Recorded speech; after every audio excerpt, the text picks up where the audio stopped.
નમસ્કાર, welcome to Vamja education. આજના વિડીયોમાં આપણે જોવાના છીએ ધોરણ 10 વિષય હિન્દીનું એકમ નંબર 17 છે કાશ્મીર। તેમના સ્વાધ્યાયના પ્રશ્ન જવાબ આપણે ડિટેલમાં જોશું।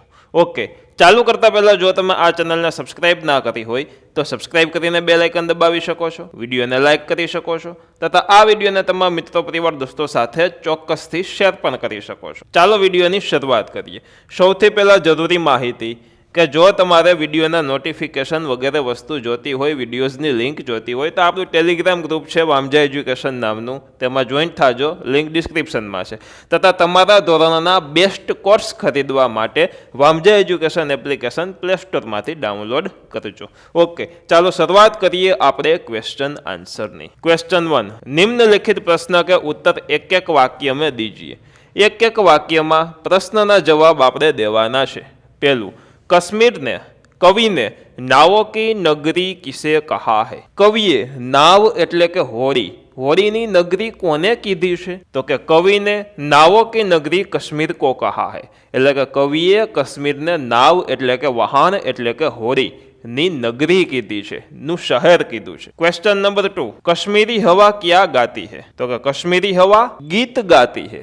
कश्मीरी हवा क्या गाती है? तो कि कश्मीरी हवा गीत गाती है। क्वेश्चन नंबर 3, जंगल में किन किन के बीच होड़ लगी है? तो कि जंगल में तितली और टिटिहरी के बीच होड़ लगी है। एमना पछी, कवि को चश्मे और फूल कैसे लगते हैं?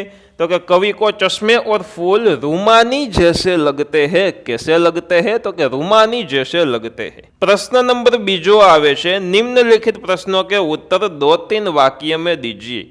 नीचे आपेला प्रश्नना जवाब 2-3 वाक्यમાં આપવાના છે। पहलू, कश्मीर में सुबह किस तरह होती है? तो कश्मीर की सुबह बड़ी प्यारी होती है। कश्मीर में जब सुबह होती है तो ऐसा लगता है कि जैसे सन सन करती शीतल हवा गीत गा रही हो। कश्मीर की सुबह बड़ी प्यारी होती है એટલે કે કશ્મીરની જે સુબહ હોય છે, સવાર હોય છે તે ખૂબ સરસ મજાની હોય છે, ખૂબ પ્યારી હોય છે। कश्मीर में जब सुबह होती है, कश्मीરમાં જ્યારે સવાર પડે છે ત્યારે ऐसा लगता है, ત્યારે એવું લાગે છે कि जैसे सन सन करती शीतल हवा, सन सन करती शीतल एटले के ठंडी ठंडी हवा गीत गा रही हो एटले के गीत गाती हो। भोरों की गुंजार शहनाई को सूर जैसी लगती है और झील के किनारे सूरज की किरणें अत्यंत सुंदर लगती है।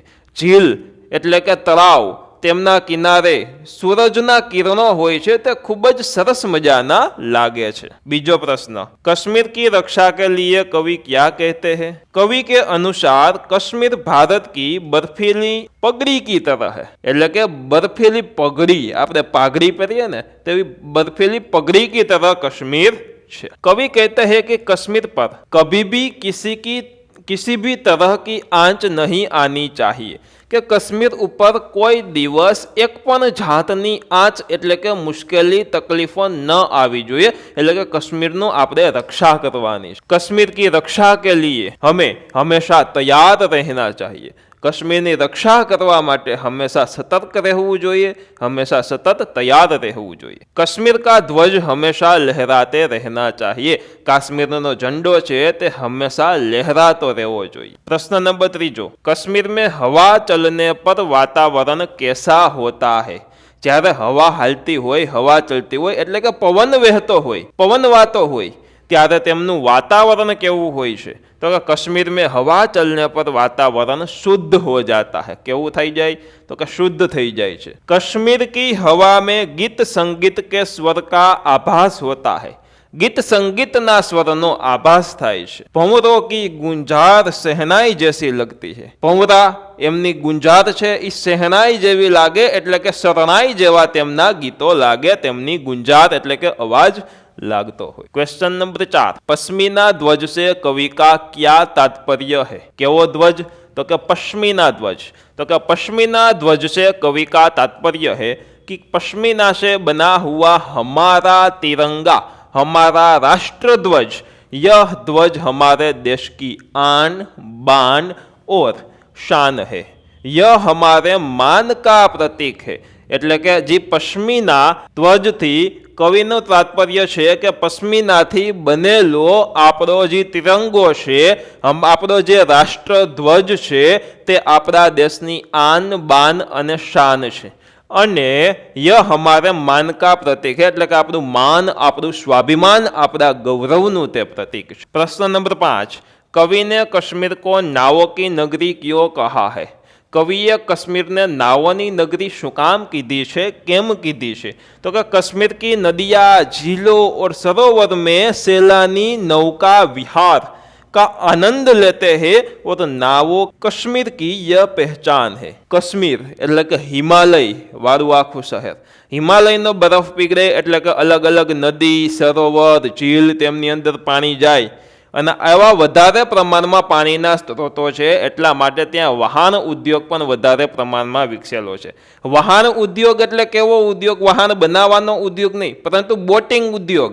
આપણે ક્યાંક ફરવા જતા હોય, તળાવ હોય, તેમાં બોટિંગ કરીએ, આવો બોટિંગ ઉદ્યોગ ત્યાં વધારે છે, એટલા માટે कश्मीर की नदियाँ, झीलों और सरोवरों में सैलानी नौका विहार, सैलानी એટલે કે કપલ આવે તે, નૌકા વિહાર કા આનંદ લેતે હે એટલે કે નૌકા વિહાર વહાણમાં ફરવાનો આનંદ લે છે અને નાવો કશ્મીર કી પહેચાન હે, એટલા જ માટે નાવ છે તે કશ્મીરનું પહેચાન છે। क्वेश्चन नंबर 3, निम्नलिखित प्रश्नों का 5-6 वाक्यों में उत्तर लिखिए। नीचे आपेला प्रश्नों जवाब 5 થી 6 वाक्यों 5 to 6 सेंटेंस में आपवाना छे। पहलू, कवि कश्मीर दर्शन के लिए आह्वान देते हुए कश्मीर का कैसा चित्र प्रस्तुत करते हैं? तो क्या कवि कश्मीर दर्शन के लिए आह्वान करते हैं, कवि कहते हैं कि कश्मीर की प्राकृतिक सुंदरता और जलवायु मन को मोह लेती है, એટલે કે કશ્મીરની જે પ્રાકૃતિક સૌંદર્યતા છે તે મનને મોહ પમાડે તેવી છે, એટલે કે મનને આકર્ષિત કરે તેવી છે,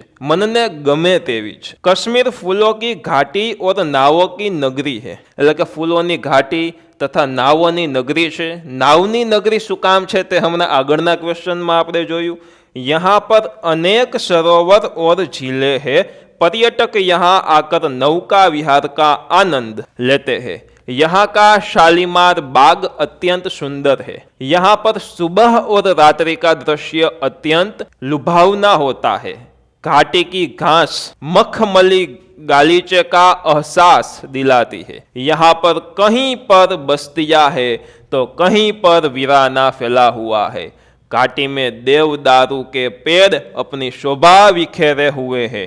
कश्मीर में अमरनाथ की पवित्र गुफा और शेषनाग सरोवर है। इस तरह कवि कश्मीर की सुंदरता का वर्णन करते हुए कश्मीर दर्शन का आमंत्रण देते हैं।